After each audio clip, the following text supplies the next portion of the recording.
अस्सलाम वालेकुम दोस्तों। एक आदमी रसूल अल्लाह सल्लल्लाहु अलैहि वसल्लम की खिदमत में हाजिर हुआ और अर्ज किया, या रसूल अल्लाह, अगर मैं इस बात की शहादत दूं कि अल्लाह के सिवा कोई माबूद नहीं और आप अल्लाह के सच्चे रसूल हैं और 5 वक्त की नमाज पढ़ता रहूं और ज़कात देता रहूं और रमजान के रोजे रखा करूं और उसकी रातों में इबादत किया करूं, तो मेरा शुमार किन लोगों में होगा?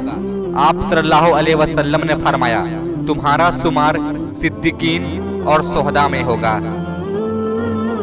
हजरत अब्दुल्लाह बिन मसऊद रजी अल्लाहु अन्हा इरशाद फरमाते हैं कि हमें नमाज कायम करने का और ज़कात अदा करने का हुक्म है, और जो शख्स ज़कात अदा ना करे उसकी नमाज भी कबूल नहीं होगी।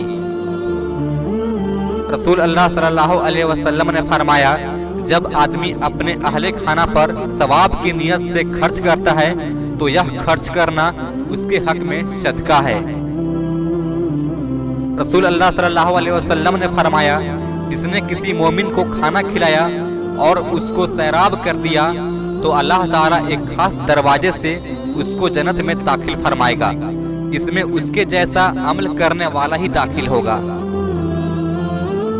रसूल अल्लाह सल्लल्लाहु अलैहि वसल्लम ने फरमाया, जब तुम अल्लाह ताला से सवाल करो तो जन्नतुल फिरदौस का सवाल किया करो, क्योंकि वह जन्नत का सबसे अफजल और बुलंद दर्जा है और उसके ऊपर रहमान का अर्श है और उसी से जन्नत की नहरें निकलती है। रसूल अल्लाह सल्लल्लाहु अलैहि वसल्लम ने फरमाया, अगर किसी से मिलने जाओ तो अंदर दाखिल होने से पहले 3 मर्तबा इजाजत तलब करो। अगर इजाजत मिल जाए तो ठीक, वरना वापस लौट जाओ।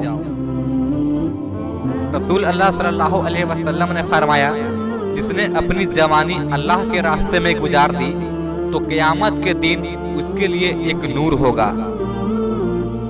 कुरान में अल्लाह ताला फरमाता है, ए ईमान वालों, तुम सब के सब अल्लाह ताला से तौबा कर लो ताकि तुम कामयाब हो जाओ। अल्लाह पाक हम सबको नेक अमल करने की तौफीक अता फरमाए। आमीन।